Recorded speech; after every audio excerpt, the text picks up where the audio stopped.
Bonjour, voici la suite du montage du Battlestar Galactica, une maquette que j'ai faite à partir du modèle Revell que je vous ai présenté il y a quelques vidéos de cela. Oups, c'est un peu trop près. Donc voilà où j'en suis. Beaucoup de choses à dire dessus. Et pas des plus joyeuses, mais avant cela je voulais vous présenter quand même ce que donnait le modèle dans sa version Mobius. Alors voici la boîte de la maquette sortie chez Mobius. On remarquera dans un premier temps que la photo présentée sur la boîte et le modèle, j'allais dire de tournage, il n'y a pas de maquette, donc en fait il s'agit d'un modèle en image de synthèse, fort joli, avec quand même de très nombreux détails visibles sur la photo, donc qui montrent un petit peu l'importance et surtout l'échelle de la bête.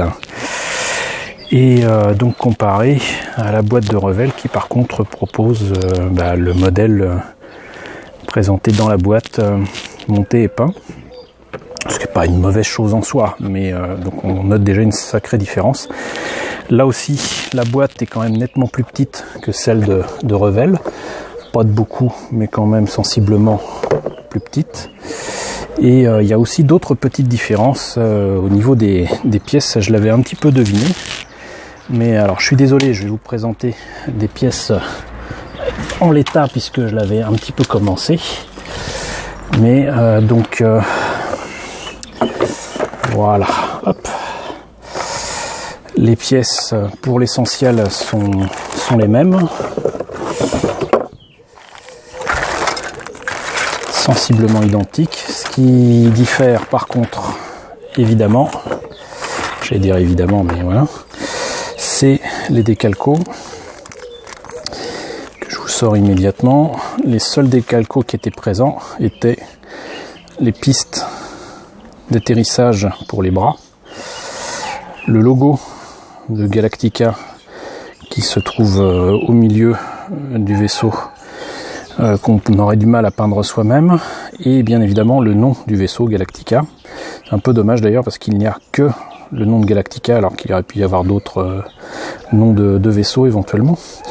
Mais donc voilà, c'est tout ce qu'il y avait en planche de décalco sur le modèle de Mobius.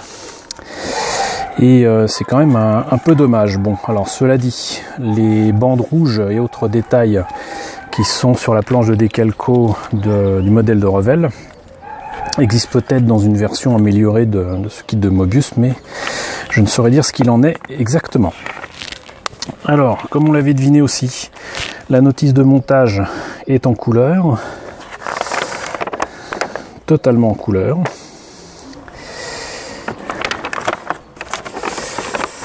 Tellement en couleur que pour une raison que je n'arrive pas à m'expliquer, ils ont jugé utile de peindre le vaisseau entièrement en argent ou en tout cas en couleur métallique, et se termine donc par une présentation du modèle terminé que je ne trouve vraiment pas beau, mais bon. Et puis les autres modèles qui étaient disponibles ou qui allaient arriver, puisque là à ce moment là le Centurion Cylon et le Viper Mark 7 n'étaient pas encore disponibles.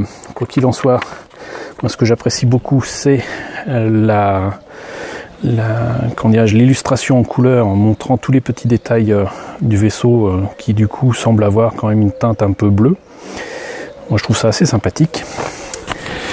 Et voilà, donc c'était quand même la différence essentielle avec la maquette de Revell. Il y a par contre eu entre-temps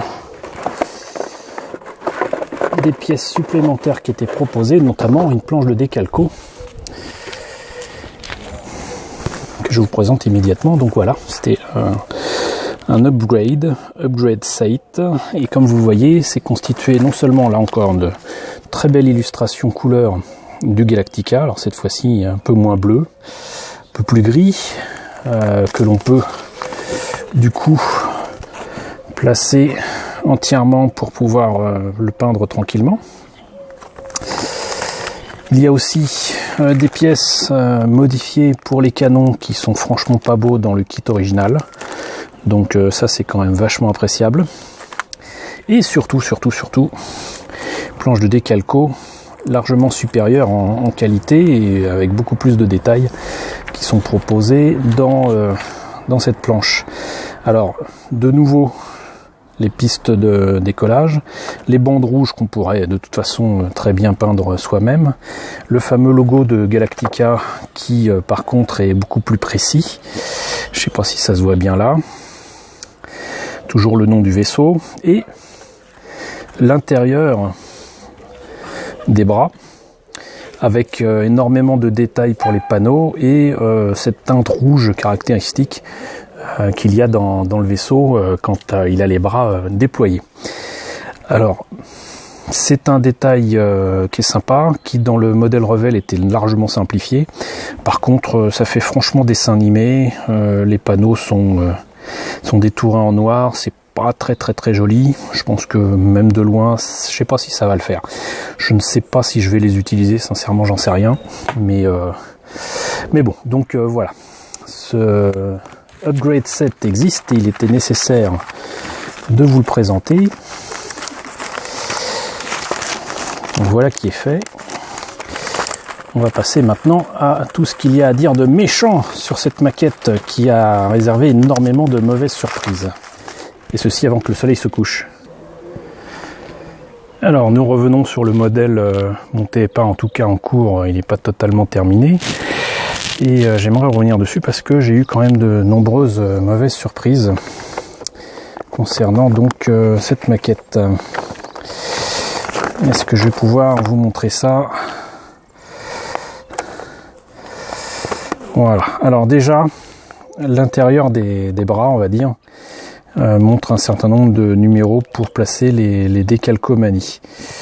Ça part d'un bon sentiment, c'est logique, c'est normal, mais le problème c'est que les décalcomanies sont vraiment une horreur déjà à placer, à trouver, parce qu'en plus malheureusement je peux pas vous les montrer parce que je les ai utilisés, mais certains morceaux ne sont pas indiqués avec les bons numéros déjà, et ensuite quand on a enfin le bon morceau, il s'avère que les placer uniquement sur ces pièces là est une erreur, puisqu'en fait c'est fait pour être contenu dans le corps du vaisseau, qui ne peut être complet que si on a passé cette étape là. Or il faut avoir tout monté pour pouvoir les placer, donc les placer maintenant c'est une erreur, c'est idiot, c'est débile, ça va pas du tout. L'autre gros problème c'est que ça demande donc de placer les deux morceaux principaux, les deux morceaux principaux ici du Galactica, et de les monter immédiatement pour pouvoir placer ensuite les parties moteurs, etc. Erreur, grosse erreur, puisqu'en fait il s'avère que cette pièce là qui représente, on va dire, la tête, ces pièces là en fait, on le voit ici, on est supposé la placer ici. Il se trouve qu'en fait ce n'est faisable pour que ça soit correctement aligné que en mettant les deux pièces du corps, on va dire, après avoir monté la tête. Donc au niveau de la notice de montage, il y a vraiment des choses qui ne vont pas du tout. Je sais pas qui c'est qui a fait ça, mais ça devait être quelqu'un qui n'a pas jugé utile de suivre correctement les instructions nécessaires pour monter la maquette. On va arriver au gros morceau, puisque là vous avez donc les bras avec les pistes d'atterrissage, où on est supposé placer donc les décalcos ici pour les bras. Là on notera que c'est plat, donc il n'y a pas de problème, sauf que juste avant on découvre qu'il faut placer cette pièce là pour que ce soit plat, et je peux vous assurer que une fois mises ensemble, les pièces ne sont absolument pas à niveau, c'est-à-dire qu'il faut vraiment boucher les trous et faire en sorte que ce soit à niveau. Ça ne le sera pas du tout, donc déjà ça c'est pas bon. Mais en plus de ça, la pièce ici ne montre absolument pas ce qu'il en est de ces pièces-ci, c'est-à-dire qu'il y a trois, je peux pas vous les montrer non plus parce que c'est fait, mais il y a trois picots à utiliser et qui permettent de faire tenir ces deux pièces. Il y a trois picots là qui tiennent tout, donc en fait il est impossible de mettre les décalcomanies de la piste d'atterrissage. Ce n'est pas possible, à moins de couper les picots en question, de reboucher tout ça avec du mastic, de mettre la piste d'atterrissage correctement, et ensuite de placer les deux pièces. Et encore faut-il faire en sorte que la piste d'atterrissage soit correctement centrée par rapport à cette entrée-là, ce que je n'ai pas franchement réussi à faire ici. Je vais essayer de zoomer un petit peu. Là, c'est pas franchement une réussite. Donc, grosse déception pour les informations et surtout les indications de placement des pièces et surtout l'ordre dans lequel on met les pièces. Maintenant, et c'est la dernière chose qui est vraiment mais à hurler de rire, c'est qu'il y a même des décalcomanies qui partent d'un bon sentiment mais qui ne peuvent pas être placées. C'est-à-dire que dans la série, si vous l'avez suivi, il y a un des bras en fait qui a été transformé en musée avec comment dirais-je, des vitres, des vitraux quoi, qui ferment en fait la piste d'atterrissage. Il se trouve que cette décalcomanie là, on est supposé les placer comme on les voit ici, là et là. Donc il s'agit de ces décalcos là. Alors, préparez-vous à rigoler. Les décalcos en question, je suis supposé les placer dans le vide, ici. Là, expliquez-moi comment on peut placer une décalcomanie dans rien. Donc voilà, c'est ridicule. C'est complètement ridicule. Ou alors il faut découper le papier, mais dans ce cas-là, on se retrouve avec un papier bleu à insérer là-dedans. Ils disent pas comment le coller ni rien. C'est naze, c'est complètement nul. Si on n'est pas un maquettiste accompli, on risque d'avoir de gros problèmes à suivre les instructions telles quelles de cette maquette de Revell. Notez que le souci des pistes d'atterrissage est également présent sur le modèle Mobius, donc le souci ne vient pas de Revell, mais il y a quand même des soucis supplémentaires sur la notice de montage telle qu'elle est présentée chez Revell, c'est clair. Donc des gros soucis avec cette maquette. J'essaierai peut-être, si j'ai le temps, d'établir, comment dirais-je, un certain nombre de détails à suivre, de conseils à suivre pour monter correctement la maquette si vous avez l'occasion de tomber dessus, parce que ça reste quand même un beau modèle.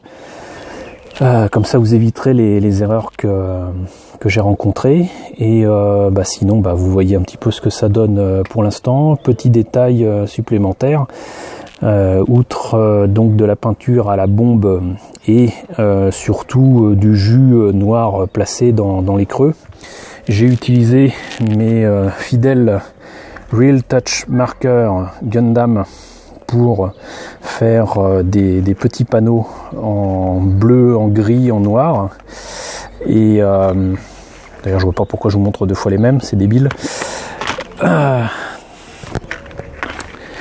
voilà, vous avez deux types de Real Touch Marker, l'un pour le RX-78-2 de Gundam, l'autre pour le Zaku 2 de Xeon. Et donc je vous conseille vraiment l'utilisation de ces petits feutres, parce que ça permet de faire par exemple les bandes rouges que vous voyez là, je les ai faites au feutre et ça passe très très bien. C'est vraiment parfait pour faire des petits détails supplémentaires et pas se prendre la tête avec de la peinture qui va mettre des heures à sécher.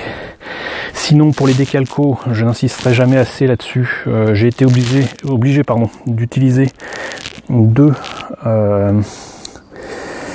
produits qui sont Microset et Microsol de Microscale Industries, et qui sont donc des produits qui permettent d'améliorer l'adhérence des calcos et surtout d'améliorer la capacité à épouser des formes un peu compliquées, comme ça peut être ici le cas. Donc j'ai utilisé ces produits-là, j'avais pas le choix.